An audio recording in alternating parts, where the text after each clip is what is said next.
Hello friends, आप सभी का स्वागत है हमारे यूट्यूब चैनल विजाट क्लासेस पर।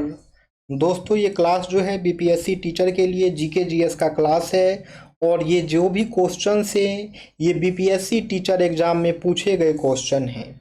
ठीक है, ये जो भी क्वेश्चंस हम लोग अभी करने के लिए जा रहे हैं ये सभी के सभी क्वेश्चन जो हैं बीपीएससी टीचर एग्ज़ाम के प्रीवियस ईयर क्वेश्चंस हैं। तो आज के सेशन का पहला क्वेश्चन है, पृथ्वी से सूर्य की दूरी कितनी है। पृथ्वी से जो है सूर्य की दूरी कितनी है वो पूछ रहा है। What is the distance of the sun from the earth. पृथ्वी से जो है सूर्य की दूरी कितनी है। ऑप्शन ए है 93 मिलियन मील। ऑप्शन बी है 103 मिलियन मील। ऑप्शन सी है 83 मिलियन मील। ऑप्शन डी है उपरोक्त में से एक से अधिक। ऑप्शन ई है उपरोक्त में से कोई नहीं। तो इसका करेक्ट आंसर जो है वो हो जाएगा 93 मिलियन मील। इसका करेक्ट आंसर जो है वो हो जाएगा 93 मिलियन मील। यानी कि पृथ्वी से सूर्य की दूरी जो है वो 93 मिलियन मील की है। यानी कि पृथ्वी से सूर्य की दूरी जो है दोस्तों वो 93 मिलियन मील्स की है। आगे आते हैं।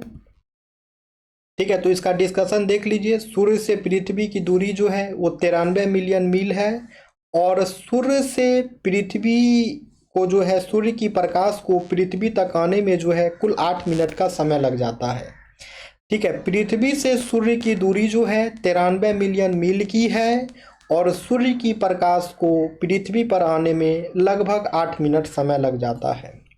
अब जो है आपका क्वेश्चन है, कौन सा नगर कर्क रेखा के उत्तर में अवस्थित है।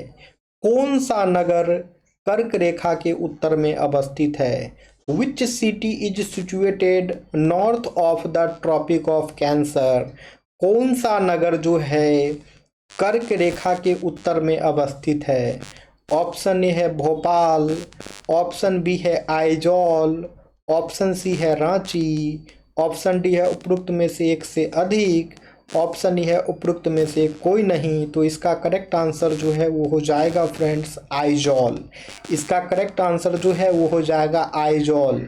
यानी कि आइजॉल शहर जो है वह कर्क रेखा के उत्तर में अवस्थित है। आइजॉल शहर जो है दोस्तों वो कर्क रेखा के उत्तर में अवस्थित है।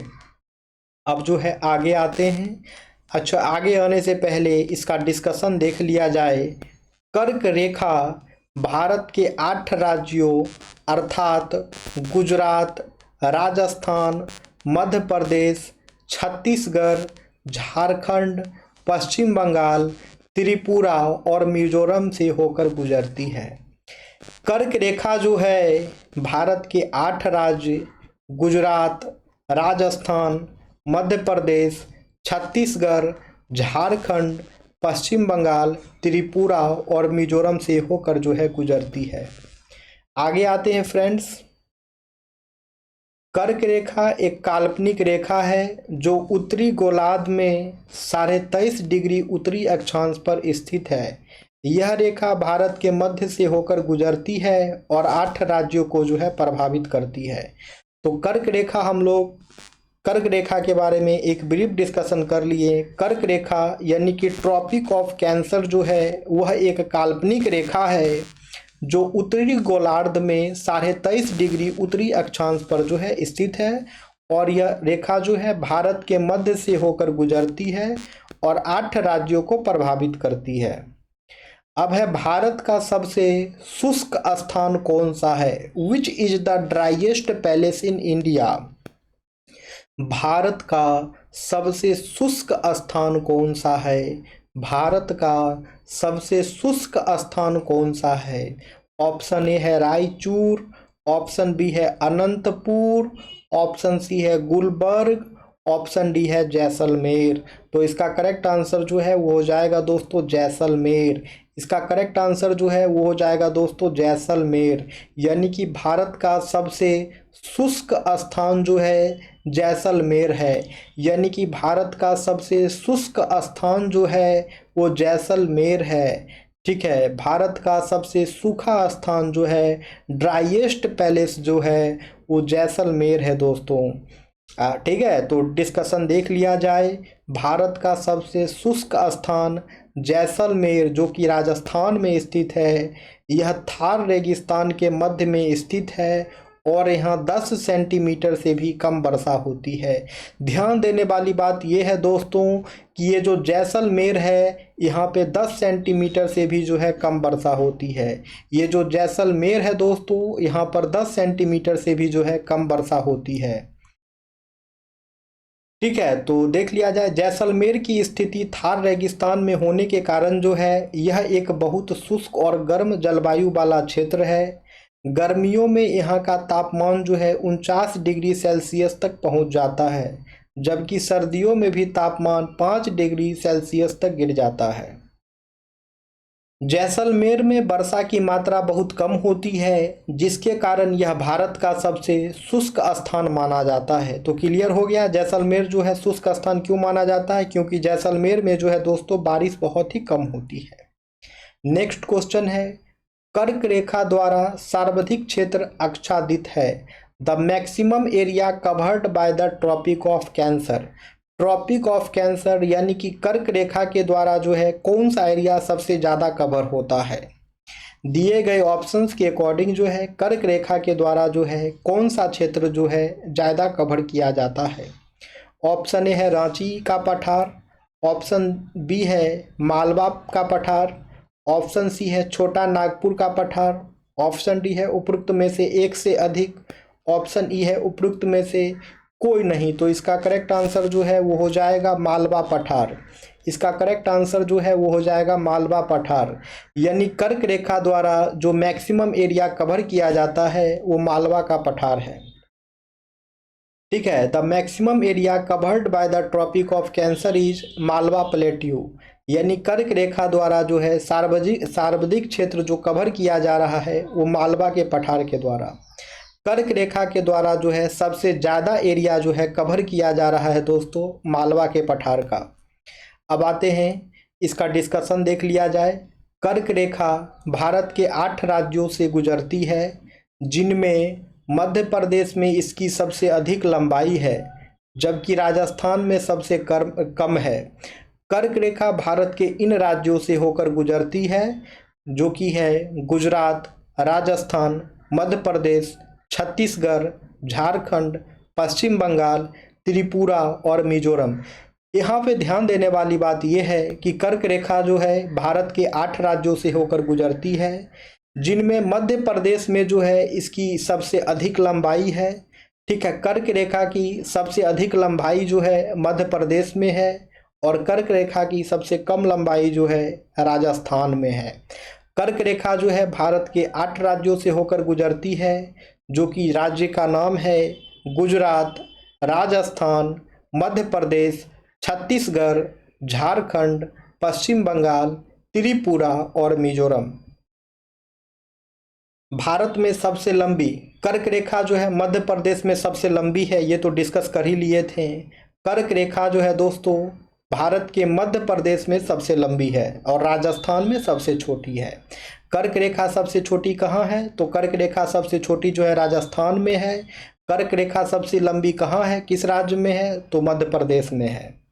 कर्क रेखा पर स्थित कुछ शहर हैं जो कि है अहमदाबाद, भोपाल, उज्जैन, जबलपुर, शहडोल, रांची, हुगली, उदयपुर। कर्क रेखा जो है पृथ्वी के भूमध्य रेखा के उत्तर में 23.5 डिग्री पर स्थित है। यह सूर्य के सीधा ऊपर होने की स्थिति के लिए महत्वपूर्ण है, विशेष रूप से उत्तरी ग्रीष्मकालीन संक्रांति के दौरान। अब है उत्तराखंड का कौन सा जिला जो है तिब्बत सीमा पर स्थित नहीं है। उत्तराखंड का कौन सा जिला जो है तिब्बत सीमा पर स्थित नहीं है। Which district of Uttarakhand is not located on the Tibet border? Uttarakhand का कौन सा जिला जो है तिब्बत सीमा पर स्थित नहीं है। उत्तराखंड का कौन सा जिला जो है तिब्बत सीमा पर स्थित नहीं है। ऑप्शन ए है उत्तरकाशी, ऑप्शन बी है चमोली, ऑप्शन सी है अल्मोड़ा, ऑप्शन डी है इनमें से कोई भी नहीं। तो इसका करेक्ट आंसर जो है वो हो जाएगा अल्मोड़ा। इसका करेक्ट आंसर जो है वो हो जाएगा अल्मोड़ा। यानी कि उत्तराखंड का अल्मोड़ा जिला जो है वह तिब्बत सीमा पर स्थित नहीं है। उत्तराखंड का दोस्तों अल्मोड़ा जिला जो है वो तिब्बत सीमा पर स्थित नहीं है। उत्तराखंड का अल्मोड़ा जिला जो है दोस्तों वो तिब्बत सीमा पर जो है स्थित नहीं है। आगे आते हैं। उत्तराखंड का अल्मोड़ा जिला तिब्बत सीमा पर स्थित नहीं है। उत्तराखंड के 3 जिले जो तिब्बत सीमा पर स्थित हैं उसका नाम है पिथौरागढ़, चमोली और उत्तरकाशी। उत्तराखंड के 3 जिले जो तिब्बत सीमा पर स्थित है उसका नाम है पिथौरागढ़, चमोली और उत्तरकाशी।